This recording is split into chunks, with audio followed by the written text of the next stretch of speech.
Hello everyone, and welcome back to Living in High Colour, where we untangle the complexities of being coloured in South Africa. And this is the space where we talk openly about who we are, where we've come from, and how we can grow forward together. A while back, I mentioned that we'd be exploring the many subcultures that's within our culture, the patterns of thinking, behaving, and surviving that kind of shapes who we are, and whether that subculture that we do have is of benefit to us or to our detriment. Now, in our last episode, we focused on self-awareness, and which is one of the most transformative tools we have in our toolbox, and how important it is for us to learn to understand ourselves, our thoughts, our behaviors, and our beliefs, and how they shape the choices that we inevitably make. Because when we are aware of ourselves, we can see the patterns we've inherited, and we can start choosing differently. So today, we're going to take that a step further by looking at another subculture that is deeply entrenched, the handout mindset, and how being aware of this pattern can help us move from dependency to empowerment. So what exactly is the handout mindset? When we talk about it, we're not pointing fingers or blaming anyone for accepting help. We all need help at some point in our lives. What we're really talking about is the difference between receiving help that empowers you and help that keeps you dependent. See, this is how it works. A handout can look like a kindness. At first glance, a handout can feel like help, maybe money, resources, or support that comes from someone else. And in that moment, it can seem like a lifeline when times are tough.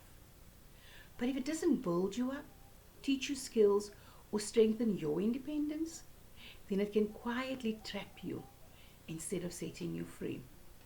And over time, this can create that sense of helplessness where people start actually believing that they can't create change on their own and that someone else has to come in and fix it for them. That's when a handout becomes a trap. Because when help comes without guidance, without skill building, or focus on independence, it will keep people trapped in the same patterns instead of empowering them to grow. We see it all the time. It's like providing financial aid every time there's a need, instead of helping that person to find employment or helping that person become employable. Like maybe, sort of checking through their CV, finding avenues for them to seek employment, things like that, so that they can become employable, so that they can provide for themselves for the future, instead of having to rely on you.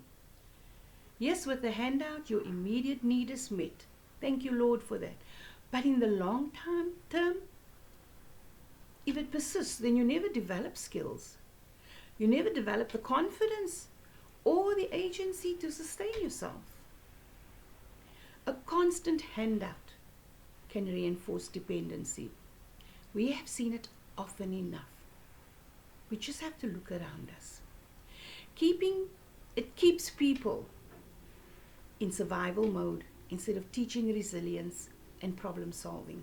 How are you going to learn to problem solve if there's always someone ever ready to give you something?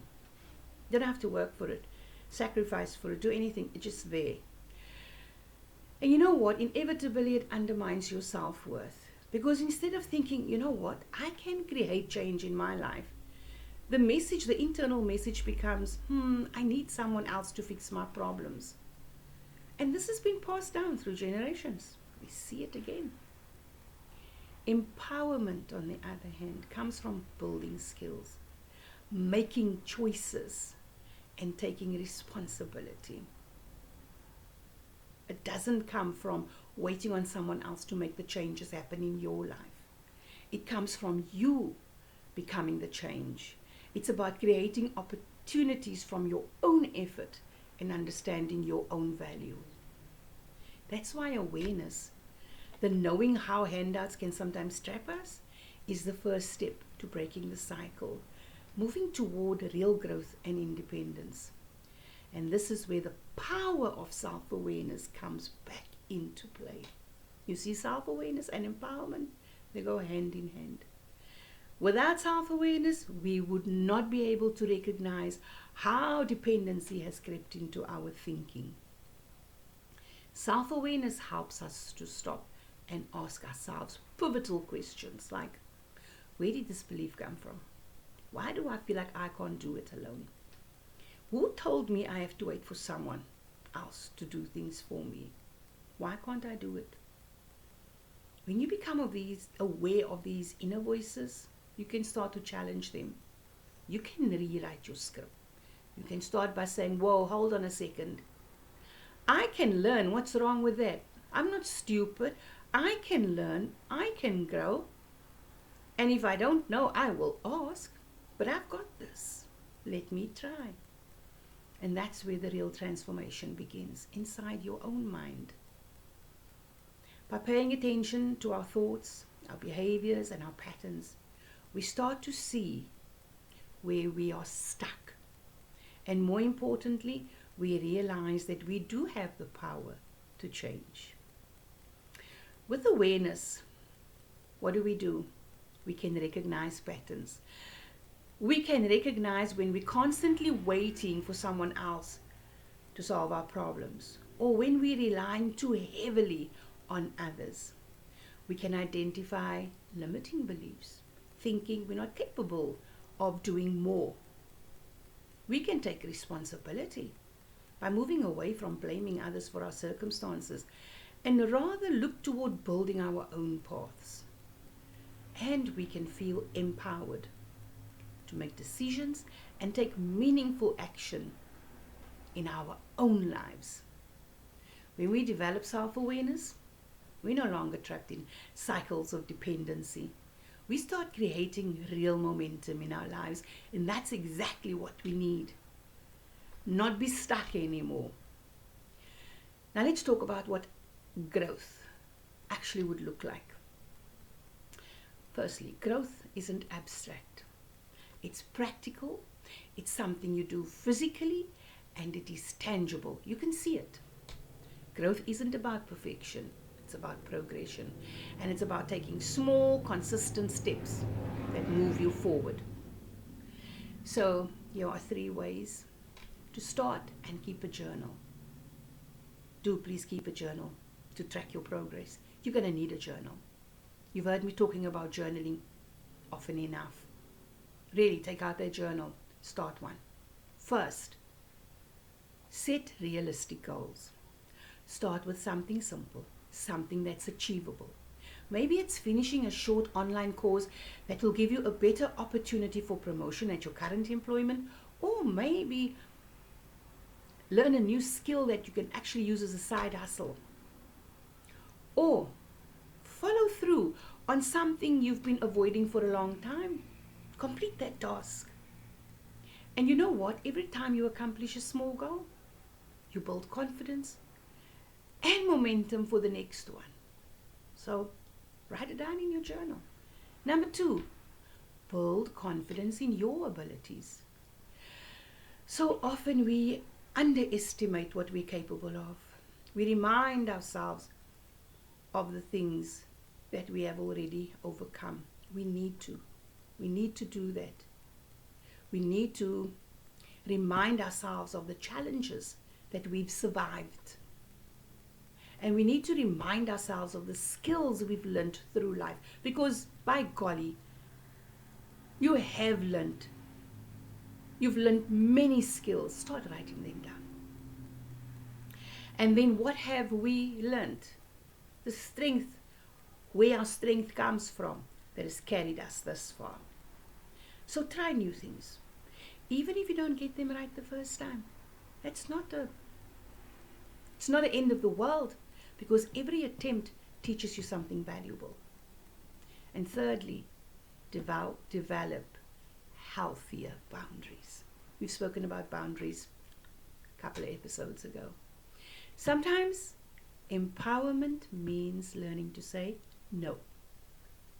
Saying no to people who want to keep you dependent. Saying no to systems that don't want you to grow. And saying no to the comfort zone that whispers in your head, "Ah, you know what, it's easier if someone else handles it." Remember, boundaries aren't walls. They're there for protection. They allow you to focus your time, your energy, and your resources on things that actually help you grow. And growth doesn't just apply to ourselves. We might notice this mindset in others, in our families, in our workplaces, in our community, even across broader society. That's when it helps to step back and look at the bigger picture. And if we zoom in for a moment, we can see how historical trauma has shaped our communities. We start to see how the handout mindset can be rooted in history. So it's not always about being lazy or lack of ambition. Sometimes it does come just from survival. So when we see communities struggling with dependency, we have to ask the pivotal question: what had happened to create that mindset?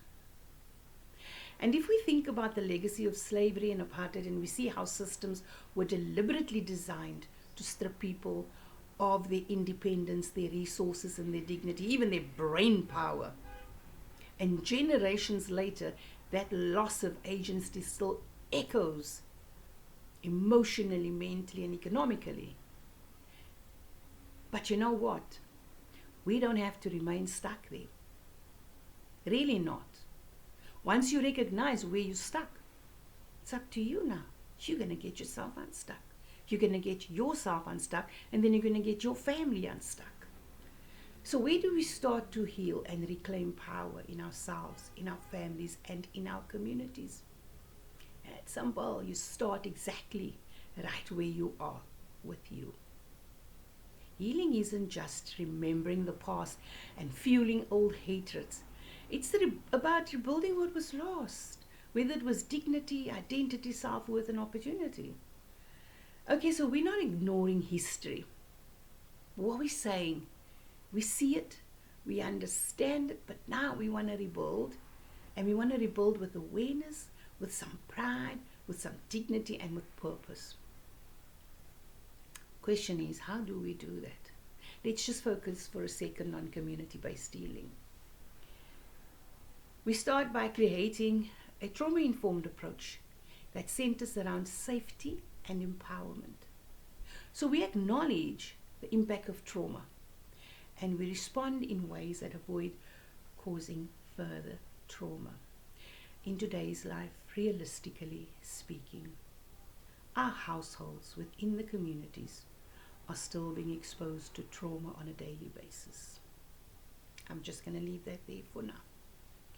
And then we can also create environments, whether it's in counseling, community programs, schools, or even workplaces, where people feel safe, respected, and in control of their own healing. Now, the one thing we need to remember is that safety and empowerment are two cornerstones of a trauma-informed approach. Safety means ensuring that people know they won't be judged, they won't be shamed or dismissed when they share their stories. And empowerment means giving them a voice in their own recovery, helping them to make choices, to set boundaries, and rebuild confidence. For example, imagine a community support group for women who've experienced domestic violence. The trauma-informed facilitator obviously wouldn't just dive into their painful stories right away. They've just met. Instead, he or she would begin by creating a sense of safety through clear agreement, group agreements, gentle check-ins, and allowing each woman to share when she's comfortable and to share that which she's comfortable with sharing. There's no forced issue about anything. And over time, the facilitator can and would shift the focus from what had happened to you to something along the lines of what strengths helped you to survive. Now that shift from pain to power is at the heart of trauma-informed healing. And our communities need healing. And this is where empowerment and leadership is also key. This is about our communities. When we talk about empowering communities, it's not just about helping people to survive. It's about giving them the tools to thrive and to lead. We can empower whole communities by supporting economic opportunities through job training and entrepreneurship. And we see a lot of it. When this means creating programs that teaches people skills in trade, digital literacy, or craft work. But now, how does it impact you? Or what are you supposed to be doing in this? Well, if you've got a skill that you would like to teach, go ahead and do so. And then we can also invest in youth and women's leadership. For instance, we can have a lovely mentorship program where we pair teenage girls with successful female leaders in our community to give them the guidance and the confidence and the tools to take on leadership projects themselves. Or local youth group could empower young people to organize initiatives that addresses issues in their own neighborhoods and give them real decision-making power. I have seen this happen, and I can tell you this much, it works. We can also encourage community engagement that empowers rather than dictates. True community empowerment means involving the people of the community in the decisions of the community that affects them. Instead of telling communities what they need, programs could bring residents together to plan and to lead projects themselves. For instance, a neighborhood cleanup initiative could be organized entirely by community members, whether it is one street or whatever, with support only for resources and guidance. And then you give them ownership of the outcome. Who better to understand the community than the people living in them? When empowerment and leadership are approached this way, people move from being passive recipients of help to active creators of change, both for themselves and for their communities. And in that respect, we can also focus on our cultural revitalization. Reclaim, celebrate your unique heritage, or should I say our unique heritage, as a source of strength and not shame. The goal is to build something new, not from handouts, but from the inside out. Now, how do we start shifting our mindsets? Here's 4 practical steps. Recognize and challenge those limiting beliefs. Notice the voice that says, I can't, or I'm not good enough. And then you ask yourself, is that like really me? And now you reframe it. I'm learning, I am capable, I've got this. Number 2, build self-awareness and confidence.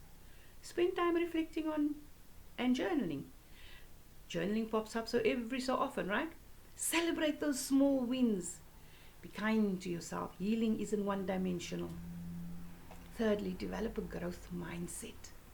See failure as a stepping stone, not a dead end. Embrace the process. Focus on progress, not perfection. And don't give up. Take ownership, number 4, and take action. How do you do that? Set goals that challenge you. Practice problem solving, even when it is so uncomfortable. And surround yourself with people who will uplift you and hold you accountable. Remember, empowerment doesn't come from waiting. It comes from doing. Even small steps makes a difference. So before we wrap up, let's talk about moving from help to partnership. Receiving support. It's not wrong. But the goal is to transform how we receive it. External helpers, whether it is government orientated, whether it is NGOs or churches or individuals, families, individuals or whatever, should empower you, not enable you. Should build capacity, not dependency. Should partner with you, not dictate to you. Communities don't need saviors. What they need allies who will walk with them, not ahead of them. So, breaking the handout mentality isn't just about independence. It's about you reclaiming your agency, your dignity, and your direction. Whether you're an individual rewriting your story, or a family that's going through terrible things, ordeals, or a community trying to rebuild after generations of struggle, remember this. Self-awareness is a starting point. Empowerment is the process, and transformation is absolutely possible. Whew. With that said, I want to thank you for tuning in today. If this conversation resonated with you, share it with someone who needs to hear it. Let's keep the dialogues alive in our homes, in our communities, and within ourselves. Remember, we cannot change the past. Forgive and let go. We can, however, change our present, and we definitely can change the direction of our future. Until next time, stay grounded, stay growing, and never stop believing in the power of transformation. Bye now.